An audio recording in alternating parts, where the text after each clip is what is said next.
We were watching Love is Blind the other day, and we saw a man in that show that really reminded us of this Devonte. Season 10. Yeah. This pattern of, I don't feel this is right, but I don't trust myself to make the right decision, and I don't want to hurt someone. And I think that that's a really great illustration of what this behavior often looks like. I need to remove myself. And the big challenge for that is, in many ways, it's not being relational. Mm-hmm. All of the decisions are being made. I'm putting everything on my shoulders and removing anything from my partner. Being in relationship with someone in the West, when he was leaving the apartment, and it was kind of clear as a viewer, not in it would be very different being in it, but as a viewer, that he was done. Like, he was done. And she was so loyal to him and so locked in that, like, no, we're still getting married. And she kept going on and on and on to the camera. And my heart was breaking for her because I was like, oh my God, that was me. If you've ever felt like you're talking to a brick wall, or if you're the one who goes silent to protect yourself, you are stuck in what we call the West conflict loop. Most people call this stonewalling, but we see it as a survival instinct called pulling back. It's a sign that your nervous system has completely taken over. Today, we're showing you how to master the West direction. We're moving from emotional shutdown to high-level skill of self-regulation and calm presence. I'm Emily Kopp, a relationship coach. I've spent years exploring how we connect to grow and heal in love. And I'm Kelly Gardner, an embodied leadership coach and communications consultant. Love isn't theory, it's practice. This is Love in Practice. Let's grow this. You know, it seems that in every relationship, there's one person that tends to really move towards when there's conflict. Got to solve this, got to find a solution. And there's another person that tends to pull back. Whoa, this is a little bit too much, or I just don't want to be involved in this. And this is where we kind of get into this anxious avoidant dance. But I think it's a lot more complicated than that. And it can be very nuanced in terms of what's going on inside of these individuals. So if you're out there listening and you're curious which one you are, or drop it in the comments. I'm curious to know, for those of you who are listening, do you tend to move towards or pull back? And we'll give you some insight into what might be going on. Listen in. I think we got some stuff. So let's start out. When you hear that, what do you really identify with in terms of moving towards or pulling back? Personally, I identify more with moving towards, but I also do understand, at least to a degree, that feeling of wanting to just pull away, create distance, create space. Fine, you're going to be like that. I'm going to go over here and lick my wounds in silence by myself, angrily, and find ways to regulate myself. So I do understand it to a degree, but my instinct is much more the moving towards. See, I would disagree with you on that one. Oh, interesting. Yeah. So It's interesting. You, at moments of rupture, you tend to want to move towards. You need to find and solve it. But in the midst of conflict, you tend to retreat. You've had a pattern of actually retreating. And so this is where it gets kind of nuanced. So what I would say is your pattern of retreating is you tend to go quiet. You get very soft. Yeah. And you tend to kind of pull back from wanting to move forward. That's a good point, because I used to, I think we touched on this in another episode, that I used to get really mad at you when you would point out that I was withdrawing. I'm like, I'm right here. Like, I have not left the room. And you said, but you have. Because I was emotionally, and this is still an instinct during the actual conflict itself, to shut down, withdraw emotionally as a form of self-protection.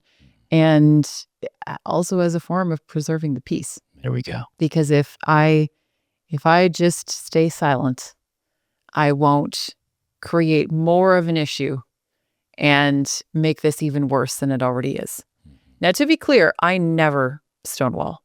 That is not my personal go-to at all. I remember very early in our relationship, I told you, you will never have to worry about stonewalling with me, because if I'm silent, it's just because I'm thinking.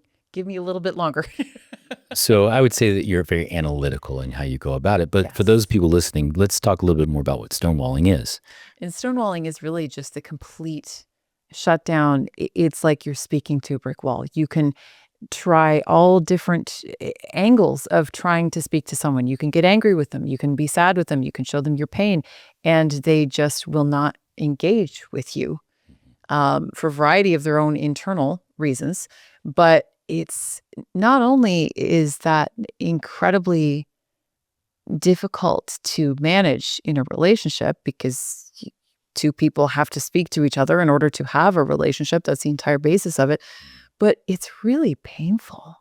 That's deeply, deeply painful to engage with. Now, I also have a lot of compassion for the person who is stonewalling because they are clearly in a lot of pain as well. And that is their mechanism to manage it. Yeah. So they're managing their emotional dysregulation by shutting down. Recognizing your default strategy is what allows you to finally stay on the same team. If you haven't yet, please take the Relational Compass. It's in the link in the description. Stop guessing why your partner reacts the way they do and get the map. It takes 2 minutes and changes every conversation you'll have moving forward. We can see kind of two things underneath this. One, I'm shutting down because I need to manage my own emotions. But also there's two different strategies or reasons why that happens. One is, as you mentioned, this preserving peace. If this goes any further, this could get bad. And I don't want it to get bad, so I'm just going to go quiet. Because in my family system, in my history, I have learned that this is going to get out of control. This is going to spiral and bad things will happen. So I'm going to go quiet. I'm going to shut down. I'm going to hold my tongue to keep from things getting bad. My main objective here is to preserve the peace. And this is the core identity, I think, of the individual in the West versus the individual in the North. That they are highly relational. They're thinking about the relationship in their pulling back.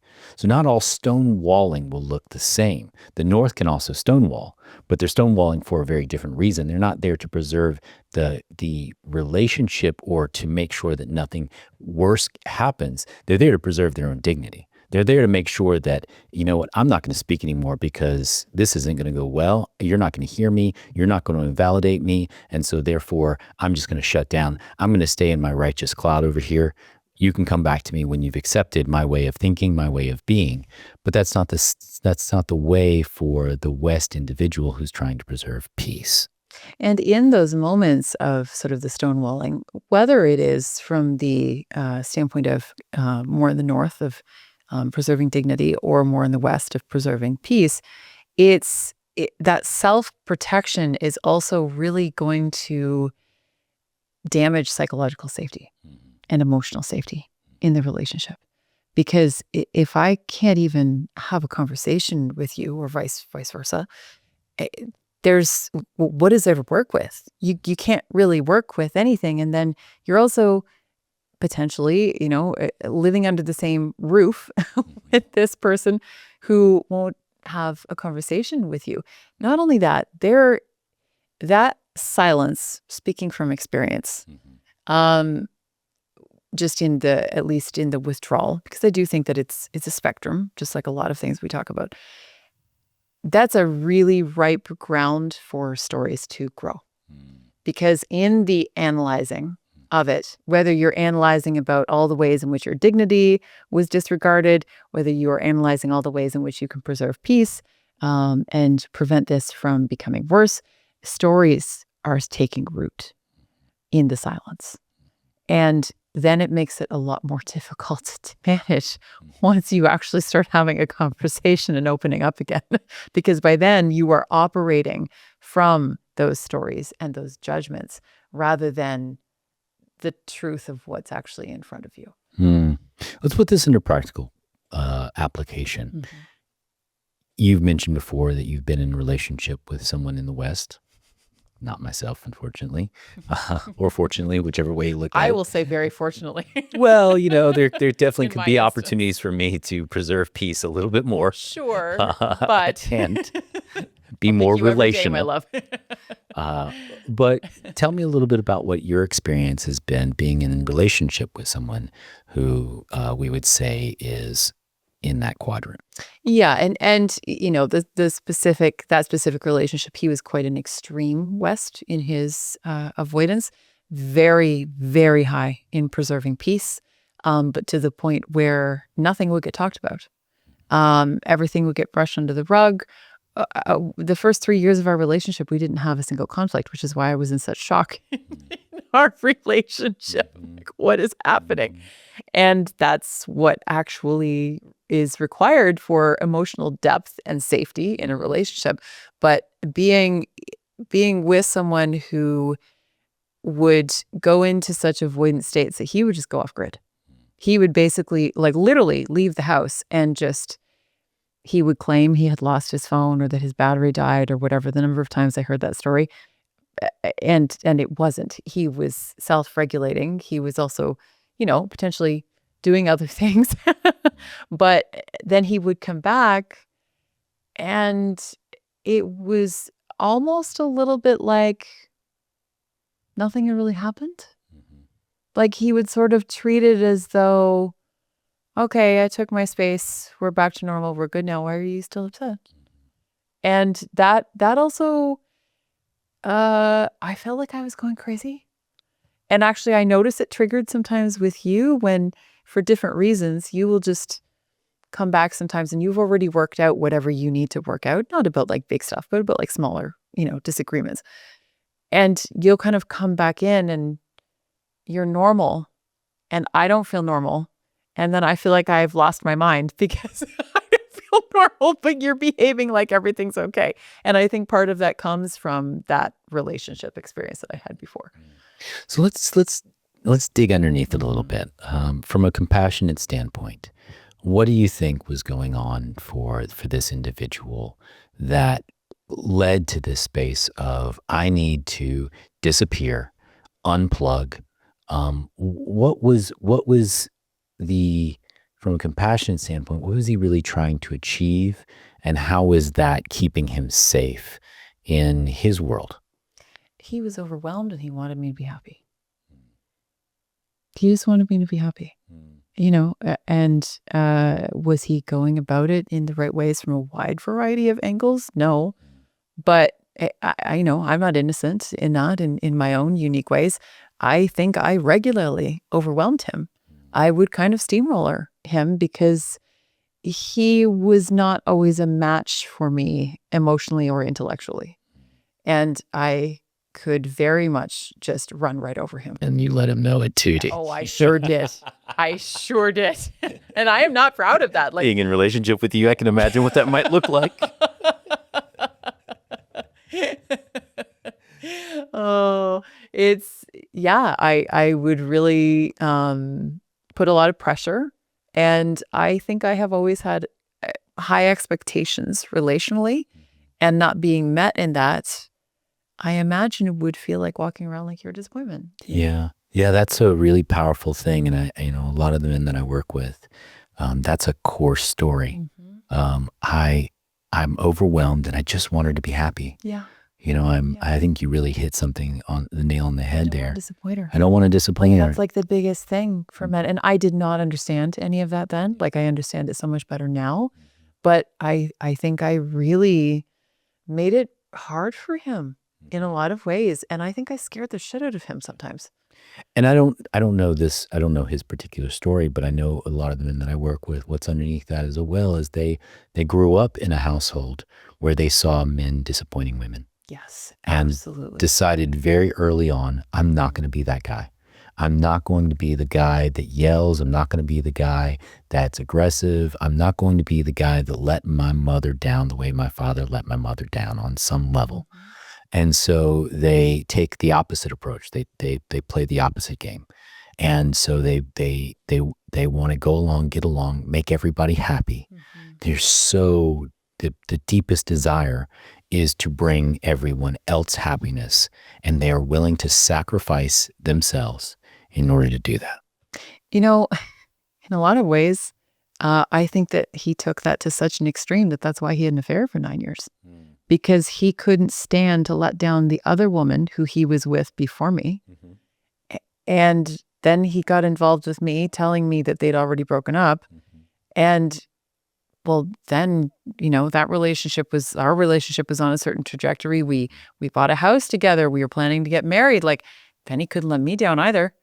So then he was juggling two of us that he couldn't stand to disappoint. And he, I think, constantly felt like he was failing even worse, and he paid the price. I saw him pay the price. I mean, it's an extreme form of people pleasing. Absolutely. My God, like a crushing level of people pleasing. Literally, I'm willing to not have to say the hard thing or to not have to upset the apple cart.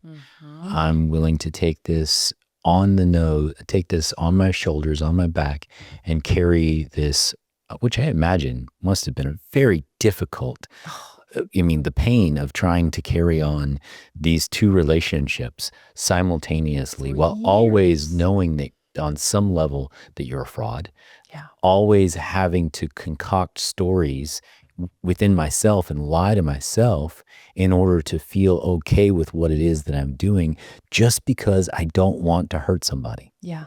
God, man.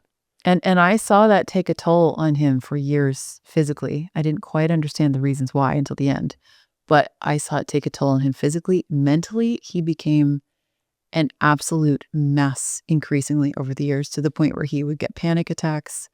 He was falling apart in literally every way, physically, emotionally, mentally. He was an absolute wreck by the time I found out, and everything blew up. But at the core, what I also am acknowledging is this person has a big heart. Oh yeah. He had the biggest heart. He would give you the, like as the saying goes, like the shirt off his back. Like he absolutely would. He had a huge heart. That was why I got into relationship with him. Like he clearly had to have some redeeming qualities for me to get involved with him. Well, I hope so. We were watching Love is Blind the other day, and we saw a man in that show that really reminded us of this. Devonte. Season 10. Yeah.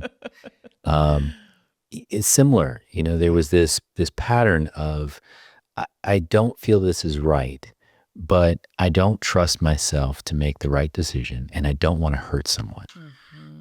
And, of course, he was someone who also would, I need to take some space away and go into my cave and figure this out. Yeah. Mm-hmm. And I think that that's a really great illustration of what this behavior often looks like. I need to remove myself. And in that removing, the other person's left going, well, what's going on? Are we still, what's going on? Are we a thing? Are we, and the big challenge for that is, in many ways, it's not being relational. All of the decisions are being made. I'm putting everything on my shoulders and removing anything from my partner. Yeah. Yeah. And what was interesting about that was that there was the last episode, not the reunion, but where they decided to not get married, him and Brittany, his I think it was Brittany, his partner.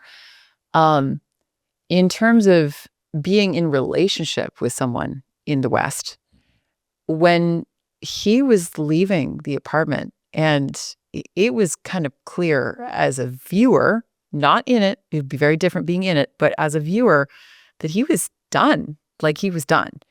And she was so loyal to him and so locked in that, like, no, we're still getting married.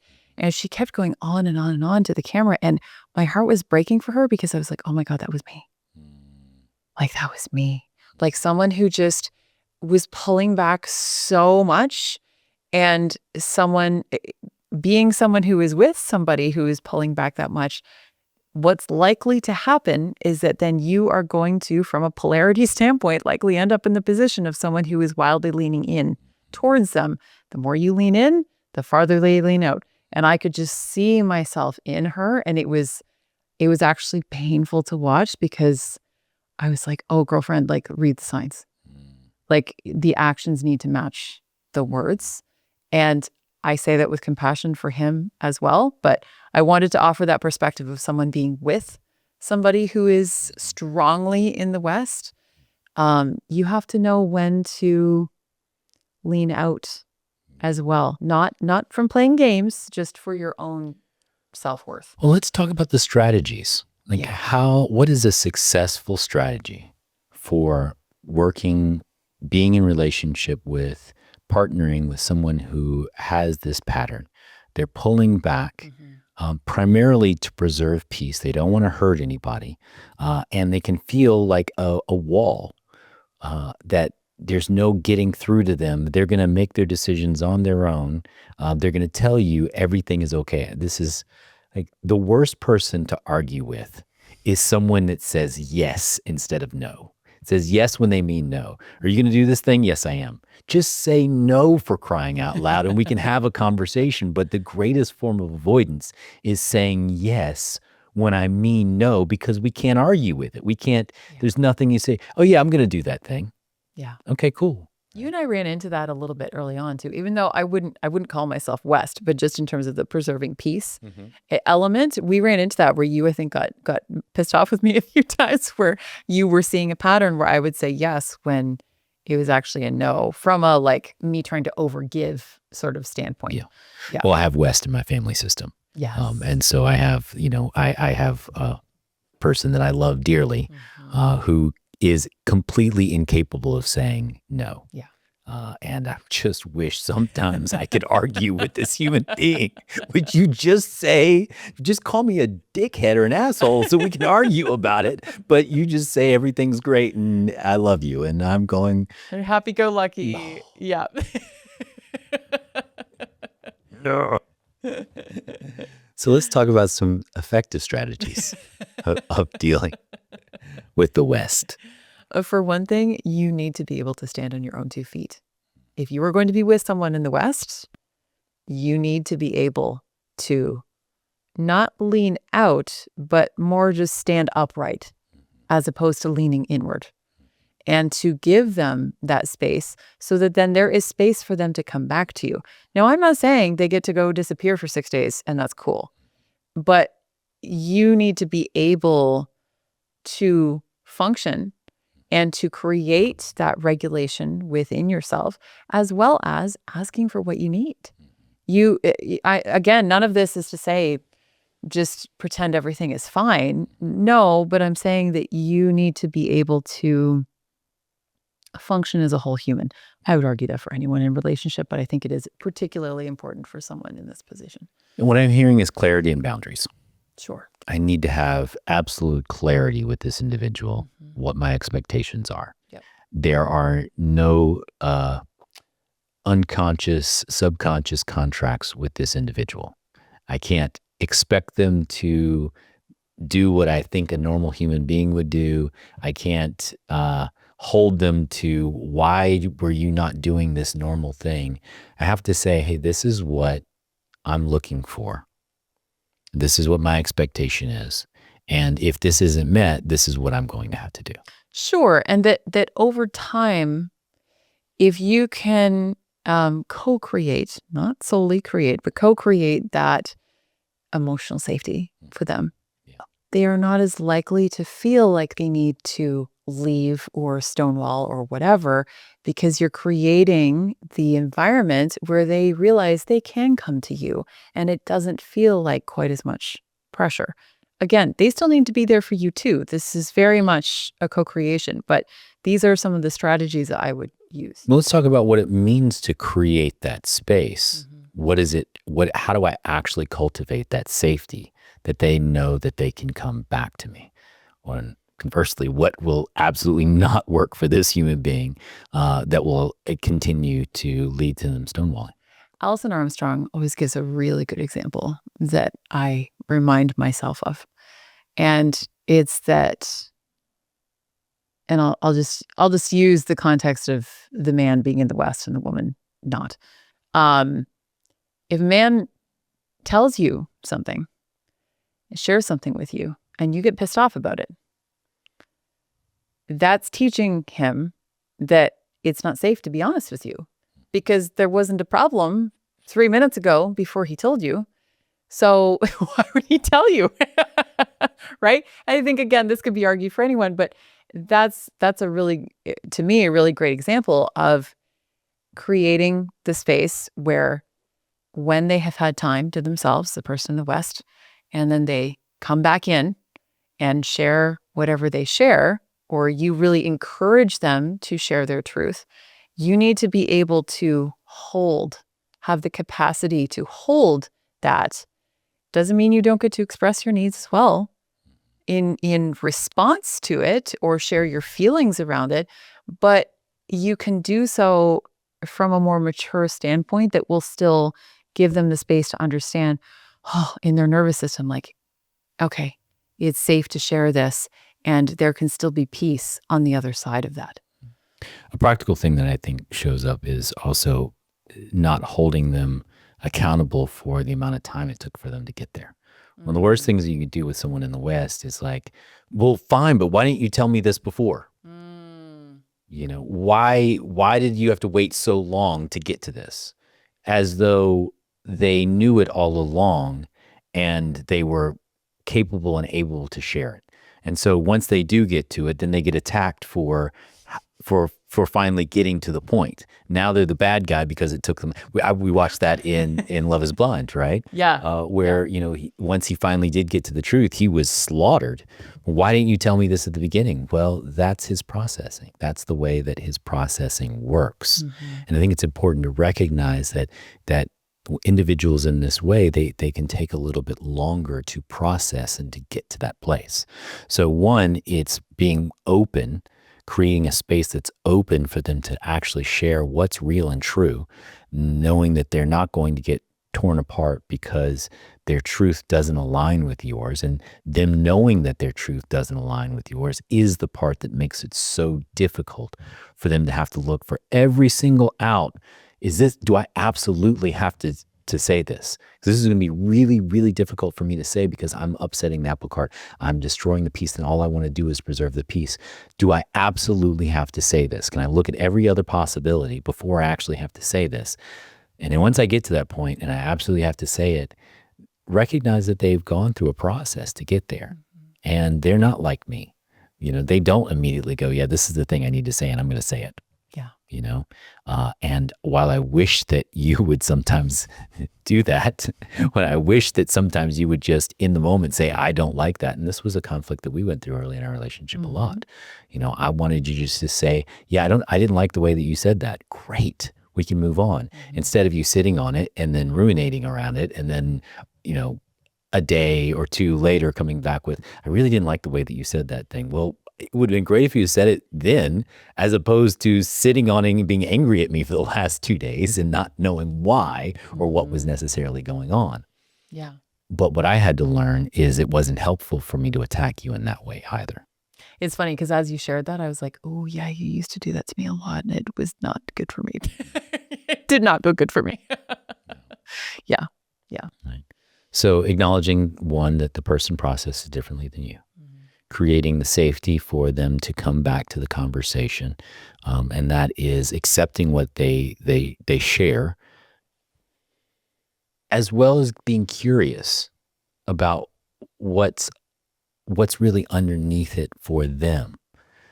You know, I make assumptions about why this person didn't share this, or they didn't have the cojones to share it, or they didn't, you know, they were afraid to share it or whatever. While not also acknowledging that the fear of sharing it is the fear of upsetting me, the fear of hurting me, the fear of challenging the relationship in a way that would create separation between us. And ultimately, really what they want is to make sure that we stay connected. Yeah. And that's a really important distinction, by the way, because it is really easy to jump to the idea that, oh, well, you didn't share that thing with me because you think I'm an asshole. And we went through that before too. And I think that recognizing that, no, the other person just has a different process, one, and two, that it's because of how much they care. Yeah. That they haven't shared it. It's not lack of care or thinking that you're a dick. It's because they care so much that they want to preserve the connection and to not hurt you or the relationship. One last thing that I'd add to that is also not presuming what it was about. Yeah. That's a huge one, which is allowing whatever you're going to bring when you do come back to be new information. My mind wants to go to, I'll figure out exactly why she's going to do this and all the reasons why. And then, yep, that's exactly what it was. Or I don't actually think you're telling me the truth. I think that it's really this, and this. So to come with a beginner's mind and say, okay, this is the information that you've been working with. And be curious about that rather than presuming that I know. Because once I presume I know, I also start to build up defenses, getting ready for the shoe to drop. Getting ready for this hypervigilance, bad information. And for me, being, someone who is preserving my dignity, I'm constantly looking at, how is this going to be an attack to or an assault to who I am? How is this withdrawal now a reflection of how this person thinks that I'm somebody I don't think I am? How am I going to have to defend myself against this assault that this person has now been creating through story while in all of this time that they've been gone? One of the best things that I can do that has been successful is to just drop it, to just let it go and know that you'll come back when you're available to talk about that thing. And that is a much more of a winning strategy. And that trust is built over time too. That doesn't necessarily happen immediately, but you started to learn over time that I never don't say the thing. Sometimes I just take a little longer to say the thing. And that had to be earned on both of our parts. Like I had to do the work to actually say the hard thing, and you had to do the work of giving me the time and space to trust me enough to learn that about me.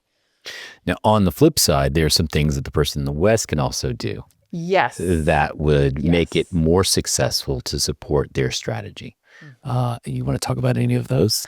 Well, part of it would be letting the other person, giving a general timeline as to what you need. We've talked about this as a strategy for different compass directions, but I come back to it because it's really important for that safety element of not just disappearing, not just shutting down emotionally. There was even an argument that you and I had a few weeks ago where I was silent, like we were in the same room and I was silent for an extraordinarily long time. And I do this sometimes if I've been silent for a really long time. I was just thinking really hard because I wanted to come with openness and vulnerability. When I opened my mouth, I finally just said to you, I just need a few minutes. I'm still thinking. To just reassure you that I had not completely shut down at all. I was just in a little bit of a cocoon, and just give me a little longer. I'm working on it. But I think that can be a really helpful strategy to offer to your partner and to find more ways to regulate and to be open to co-regulation with your partner as well. Whatever that looks like for you. Maybe you breathe together. Maybe you go for a walk together, but you're like, hey, I don't want to talk about this thing right now, but can we just take a walk around the block, get some air, just be in each other's space? Yeah. So one most important piece is giving a clear indication of when I'll be back. Yes. I can step out. I can say, I need 2 minutes. I need 3 minutes. I need to take a walk around the block, but I need to give my partner a clear indication of when I'll be back, as opposed to, you know what? I'm done with this. I'm out of here. Whew. That is like the worst thing you could say. And we've all done it. It's a power move, and it creates distance and dysregulation in both partners. So I need to take a break. That's perfectly okay, but I need to give a timeline.